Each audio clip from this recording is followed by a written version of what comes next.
David, thank you for joining me here in the lobby of the station. So we know that you're in Cold Brook, but you're also one of the few people who's actually seen it. And there's a great story behind that I want you to tell me. All right. Well, it was 2.5 years ago when they shot it, which means when you see it, I'll appear much younger. But they shot it in the summer of 2017, and it was a very interesting experience for me personally. But one thing I never did was tell anyone I was in it, because I thought I'd end up on the cutting room floor. And, you know, you go around, shoot your mouth off about being in a movie, and then you look like a moron when you're not in it. The only person I did tell was my wife. So almost 2.5 years later, I received an invitation to go see a premiere of it for the cast and crew, which was held at the North Park Theater. So if I told no one, that included my 2 boys. So I told the boys, hey, listen, we're going to go into Buffalo. We're going to see a movie tonight. And they were like, why? What movie? And I was like, well, it was a movie they shot in Buffalo. And they said, why are we going? I said, well, it's a premiere. We've never been to a premiere. Well, why are you going to a premiere? I said, well, why all the questions? Because I did some stories about it, you know, and they gave Daddy free tickets, so there we go. So we went to the North Park Theater, and we took our seats, and the movie began, and I'm in 2 scenes. And the first one, you hear my voice before you actually see me. I play the part of a news anchor. Not really tough, not a really challenging part for me personally, but anyway, you hear my voice before you see me. So as my voice comes up, I look over at my older son, about 16 at the time. He looks over at his mother because he recognized the voice, doesn't know what's going on. I look at my younger son, who was about 11 at the time, and he's just with the popcorn. Looks like one of the Simpsons eating. And then I pop up on the screen. His popcorn goes everywhere. Daddy! I look over at my other son. He's just like this. Now, the important preface is to this whole thing that during the 1.5 years, I never told them I was in this.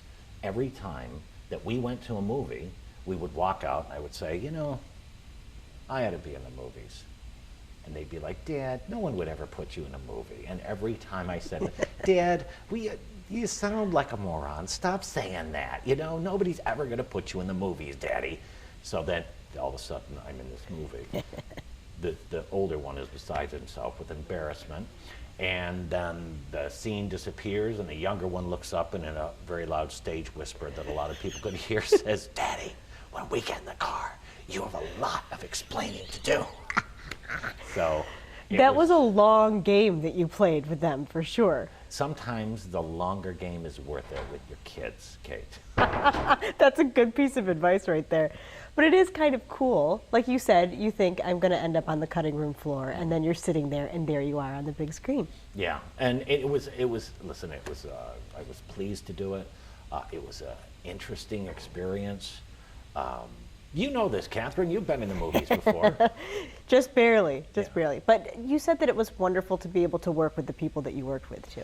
Bill Fichtner could have been nicer. Yeah. And his is his directorial debut. He directed the film and starred in it, and he cast me in the part of a news anchor, and they had a little set. It was built in the corner of the Ward pumping station over there near what was most recently LaSalle Park, and it was in this big garage with lawnmowers and old snow plow blades and everything else, and in the corner was this little news set.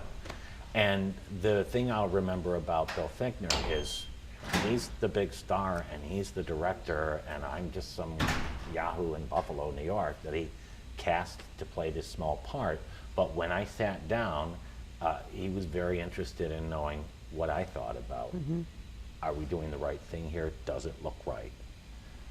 I remember one thing distinctly was he insisted we need a coffee mug and I thought, I'm not thirsty and I'm nervous enough. And he said, no, well, you know, you need a coffee mug for the news set, right? I said, well, what time of day is the newscast supposedly on? Is it in the morning? Is it in the evening? He said, you know, afternoon, mid-afternoon, kind of like yours. And I said, well, you wouldn't have a coffee mug. Right. Kill the coffee mug.